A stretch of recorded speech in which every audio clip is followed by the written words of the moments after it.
हाँ, अगर बॉक्सर आ गया तो हम गए काम से।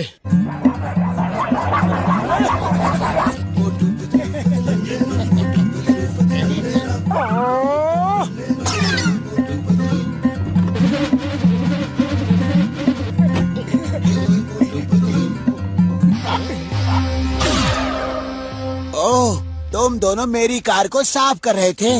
धन्यवाद, तुम दोनों बहुत अच्छे हो। ये तो हमारा फर्ज था। एक पड़ोसी दूसरे पड़ोसी के काम नहीं आएगा तो फिर कौन आएगा? आओ, तुम दोनों को एक लंबी लॉन्ग ड्राइव पे लेके चलता हूँ।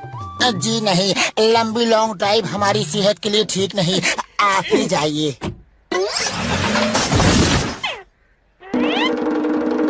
मोटू पतलू, मैं तुम्हें जिंदा नहीं छोड़ूंगा।